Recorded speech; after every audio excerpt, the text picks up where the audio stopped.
What's going on YouTube? Today I'm bringing you guys the best possible controller settings video on the PS4, the Xbox One, the Xbox Series X, or even the PS5, whatever you guys play on.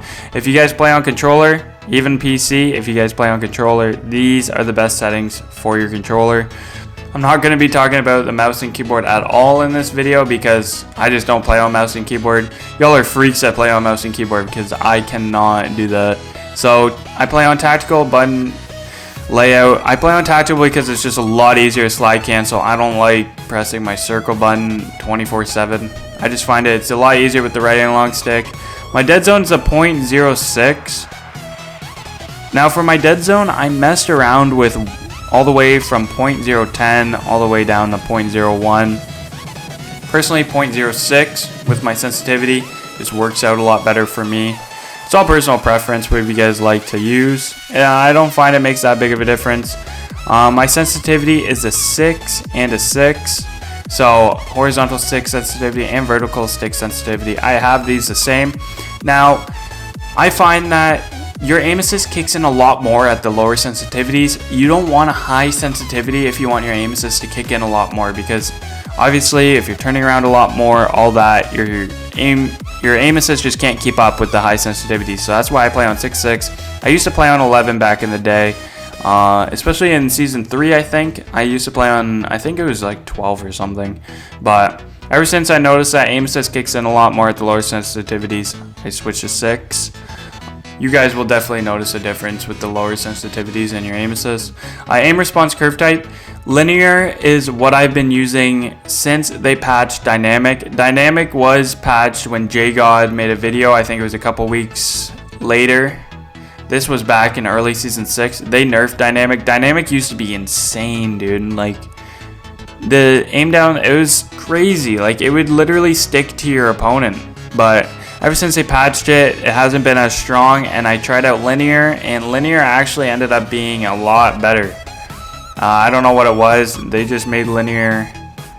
I don't know if they touched linear at all. Maybe they didn't, and because dynamic was patched, it just made linear a little bit more superior than dynamic.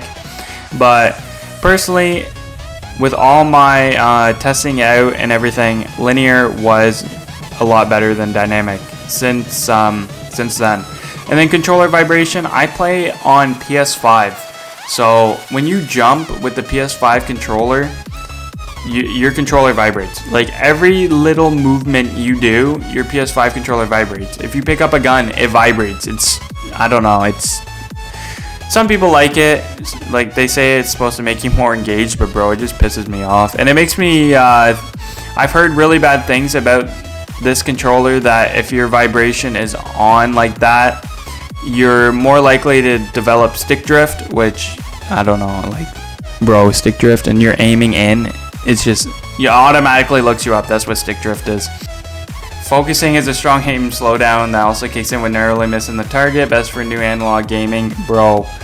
If you guys aren't using focusing, y'all are capping. This focusing isn't for new analog aiming. It just enhances your aim assist. It's stupid. It's like cheating almost for controller. It's crazy. Weapon mount activation. I'm pretty sure this is just default. Weapon mount, movement, exit. It's all default. Now contextual tap. This is a huge one. When I switched to contextual tap, it made my life when I landed so much easier, because if you have a couple people landing on you and there's one gun and you got to pick up that gun first, if you have it on, I'm pretty sure default is tap to reload. If you have it on tap to reload, you have to hold your square button for, like, a square or X, whatever you're on for Xbox or PS5. You have to hold it for 1.5 seconds. If you have on contextual tap, you will pick it up the second you press square. So that's insane. You are gonna pick up that gun way faster than anyone that has tap to reload, and you'll get easy kills because they won't have any guns.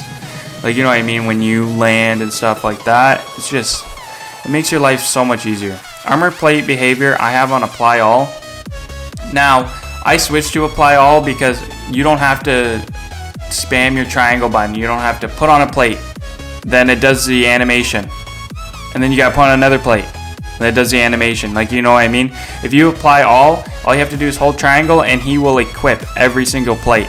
Now, I can understand if someone rushes you, you guys may think this is a problem, but bro, you can literally just press triangle or Y on Xbox and it will cancel the armor plate. Whatever plate you're on, it will cancel it out.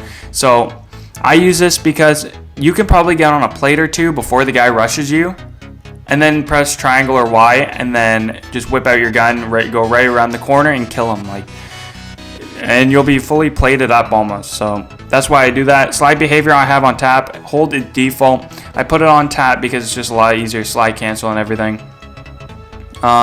Everything else is default except for parachute auto deploy. So parachute is default enabled. I have it disabled because, again, when you're jumping out of the plane, if you're dropping Superstore and a million people are dropping Superstore, you need the best possible landing you can get. Sometimes you'll break your legs, especially if you're not used to it. It took me a little while to get used to it. I think it took me a couple matches. I killed myself a few times, but once you get used to it, like I am now, it's a lot better, and it makes your life a lot easier when you're dropping in. So film grain is 0.00. I don't think this is default. I think I had to manually do this. I think film grain is terrible, so it makes the game look stupid. So that's why I have it off. Everything else is default except for world motion blur and weapon motion blur. Turn this off. If you have a guy camping in the house, especially in Warzone, bro. Warzone is terrible for people camping in houses, camping on buildings. If you turn around, you will not be able to see him at all, because I don't know why they did this. I think it was because of realistic stuff, but you have a DMR that shoots you right across the map, bro. That's realistic. Anyways, turn that off. You guys don't want this on.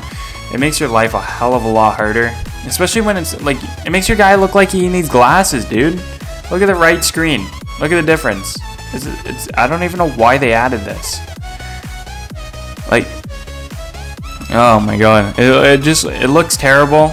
I don't know if y'all are on the same page as me. If you guys do play with world motion blur and weapon motion blur, leave a comment down below why you play on this. And yeah, I don't know. I've just never thought about playing on this. But like for realistic versions, and you have a DMR that shoots you right across the map in 2 shots, that shoots faster than some ARs. I don't know, man. I love this game. I have a love-hate relationship with it. Obviously, you guys can tell I hate the new DMR meta. I like the MAC-10. Don't get me wrong. The MAC-10's sick, but the DMR that shoots a 2-shot, dude, what? Mini map shape I have on square. I'm pretty sure circle's default. You'll see a lot more of the map with it square. Obviously, you guys could tell by that photo. Mini map rotation, I think this is default. That's pretty much it, other than my audio. My audio is boost high.